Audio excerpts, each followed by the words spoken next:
We got another boring but very good business here.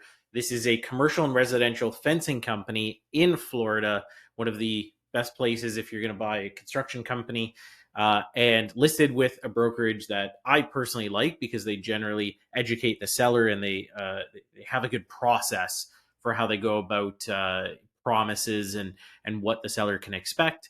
And the overall numbers of this business are quite good. It's actually a very well structured as is business. However, it's one that because they've been structured so well, they've already negotiated a lot of the core elements for you. There's not a lot of push that's going to need to be done to make this an awesome potential buy. So let's go through it. Commercial residential fencing, always good. And always in relative need. They're doing 3.4 million, so they're pretty sizable. They're over 20 years old. Inventory is relatively light, however, likely they're only buying as they get contracts. So they're not having to keep a lot of inventory on hand, which is always a good thing. That means they understand that practice and they have probably a good process around it. Or it means they're just not listing the full inventory here, but obviously you got to do that due diligence. Overall margins here 900 on 3 million. It's about a little bit above average, I would say. It's closer to 30%. With this type of business, it's very people capital driven. Depending on how much the weighting is between residential versus commercial, you generally want to see quite high margins. And assuming they're heavy on word of mouth, that's probably the reason why they're closer to this above average margin. Is because they don't have a heavy marketing or advertising cost. So it's always good. Equipment, 250,000, probably what I would call about normal for this size of business.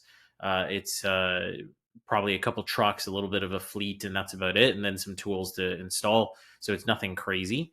Rent though is high, 7,500 a month. If that's on an annual, different story, but I'm pretty sure that's monthly. That's relatively high for the size. This is probably some type of storage space because if they do a big commercial fence, I'm sure they got to buy a bunch of equipment, keep it on hand, and then slowly move it over, whatever the case there. But overall, the numbers look good. This looks like pretty average numbers. So, serving Florida 2 decades. There's not a ton of info here, but they do think that there's expansion potential here, and so this should be further explored. Is this just wishful thinking? Is this they're turning away a bunch of referrals and a bunch of business because the owner is tired or on the older end? They don't want to take on more, whatever that case is, to be determined. But this kind of answers that rent question. 7,500 a month. It's high. It's a big space. So the understanding here is to figure out, does the seller own this space? I mean, it says it's leased. Maybe the seller still owns it though. But why is it 5,000 square feet? Right? They alluded to only 25,000 inventory, 250 in equipment. That's not that many trucks. That's not that much inventory. So why do you need 5,000 square feet? Or is it just that happened to be the place they wanted? Maybe it's a friend or whatever that they are helping out. Who knows what? But that should be investigated. There's almost no reason at this size to have that much space, unless they do very big commercial jobs. But if they don't, then they're probably about twice as much space than they need in reality. But this is what I mean by this brokerage does well in educating sellers. They've already explained, hey, you're going to have to likely hold a seller finance note. That's going to allow a lot more people to have access to buy. Their terms aren't horrible, but they're ones that I would probably push back on. I would go for 0% interest, and I would do a deferral and then a term afterwards. So at least a 2-year deferral and then the 60-month term afterwards. That's kind of where I would settle. I would start obviously much more aggressive. And seller training 4 weeks at no cost. That's okay, obviously to be negotiated, but reason for selling retirement, it's always a green flag. So let's look at the numbers and then I'll kind of explain how I would renegotiate this if it was for one of our partners. So the numbers here, listing scenario, 3.4 million in revenue, 900 in cash flow. They're asking 3.2 million. Not a horrible multiple on what they have here, assuming they're including all the inventory equipment, 3 to 4 months working capital, that type of thing.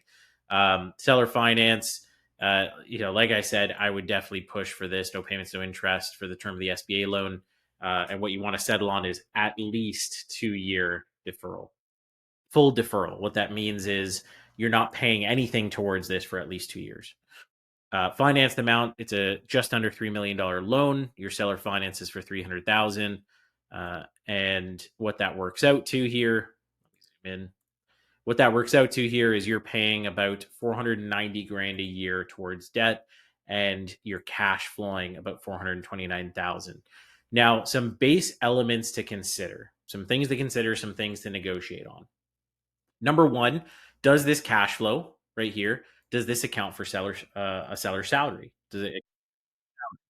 If so, then these numbers structure is okay. If it doesn't, and what they've done is they've added back that salary, you need to adjust that accordingly. So potentially what you need to do is ask, hey, what's the seller's current salary? What's the owner's salary? What is it going to take for an operator to come in? This size of business, probably about 100 to 150 grand. Maybe 100 grand if you give them some equity, 150 if you don't. So if that's the case, you got to remove 150 grand from this. And so that all of a sudden the purchase price either goes down or you adjust on seller finance or otherwise. The other is training, right? 4 weeks is kind of short. 4 weeks is too short, really. So what I would negotiate is probably more like 6 to 12 months and say, hey, we're not going to pay for it. I mean, we're giving you millions of dollars in cash, 2-3 years worth of cash. At the least, you can give us 6 months and maybe another 6 months at half operational or at half responsibility. Then the seller finance. So if you want this to pass an SBA and this is going to act as your equity, you need to defer it for at least 2 years, meaning no payments whatsoever for 2 years. Now, when I say that, that's what it needs to say in the terms. When all is said and done, if you have a record year and you're sitting on $600,000 in cash at the end of the year, the SBA is not going to care if you take some of that and you pay off some of the seller finance note if you want to. That may be the general nature of the agreement, but it's up to you. But if you want the SBA to accept this as equity, full deferral at least 2 years. Our preference typically is 5 years. That's where we start at negotiation is 5 to 10 years, and we'll settle on 2 years. Interest rate, I would negotiate this to zero. There's no reason to have an interest rate. It's extra payment. You already have interest you're paying to the bank. You're already giving them millions of dollars in cash. This doesn't make sense to pay an interest rate, to be blunt. 5-year term, they've been pretty good at this. Usually some of these guys ask for crazy terms. 5-year term to pay it off is not that bad. You can definitely pay that off quite well. So those would be the main things to kind of look at is if this doesn't include an owner salary, I would remove the 150 grand that it's going to take to put an owner operator into place, even if I was to be that owner operator, because the salary for an operator is not part of EBITDA. It's not part of your real profit. It has to get paid out to someone, whether it's you or someone else. And 150 for this size of business is probably about accurate. We typically go to a big four firm, KPMG, a PwC, or otherwise, and ask them, hey, based on your chart, what is the average salary of a CEO of that size of company? And sub 5 million, it falls somewhere between 100 and 150 grand, something along those lines. You can find those charts online if you want to. So that's how I would do that initial step. You adjust the cash flow. And what I would do accordingly is say, hey, I'm going to give you guys two options. One, either, we can keep your asking price, but whatever the difference is, when we have to remove that amount, in the case we have to, whatever the difference is, has to get pushed into seller finance. So if I was to take this same multiple here, apply it at this new discounted rate of, 800,000 or whatever, about 800 grand, and I was to multiply it by 3.5 and take the same ratios, the financing amount here would probably go down by a little bit, but whatever the difference is, I want all that pushed into seller finance. And so what that looks like is if you got to pay out an owner operator salary, yeah, you can still pay 3.25, but you're going to have maybe 25% seller finance or 30% seller finance on that.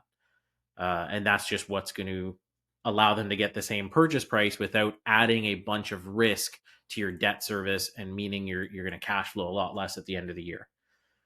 So that's how I would look at it. And those are, adjustments in negotiation that I would make or that I would recommend if we were looking at this for one of our partners. That's kind of, behind the scenes what we would look at. But otherwise, it's a solid business. If you're in Florida, this is definitely one to look out for. and see if it makes sense for you. But otherwise, by all means, ask questions you have down below, whether you're on YouTube or on Facebook watching this. If you're not in our Facebook group where you can ask much more detailed questions, we can give you much more detailed answers, go ahead and join that now as well.